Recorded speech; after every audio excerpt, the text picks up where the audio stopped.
বিজেপির সাপোর্টার্স আর অন্ধ ভক্তদের কাছে আমার একটা প্রশ্ন আছে।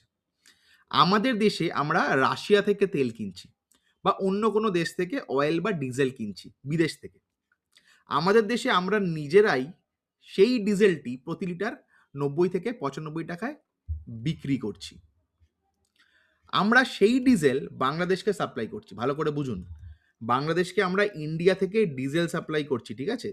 শুধু এই নয়, এর সাথে কোম্পানি আরও দিচ্ছে সেই ডিজেল যেটা আমাদের নিজেদের দেশে ৯০ থেকে ৯৫ টাকায় পার লিটার বিক্রি হচ্ছে, আমরা সেই সেম ডিজেল যেটা বাংলাদেশ আমাদের থেকে কিনছে, তা সেই ডিজেলটি আমরা ৫০ থেকে ৫৫ টাকা পার লিটারে বাংলাদেশকে সাপ্লাই করছি।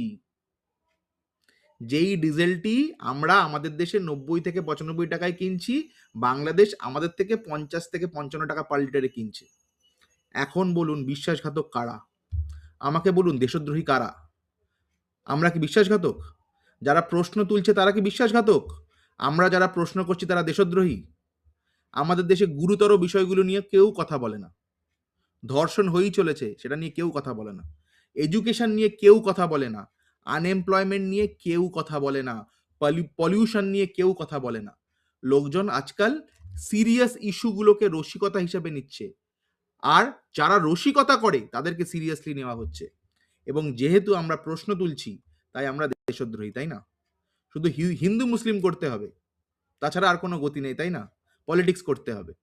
আর কোনোদিন এডুকেশন নিয়ে কথা বলবে না, কারণ মানুষ এডুকেটেড হয়ে গেলে এদের ভোট কেউ দেবে না, এরা সেটা জানে।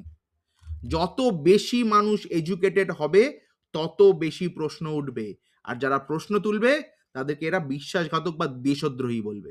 এটাই হয়ে চলেছে, এটাই হচ্ছে। ভাবুন, ভাবতে থাকুন, প্রশ্ন করুন।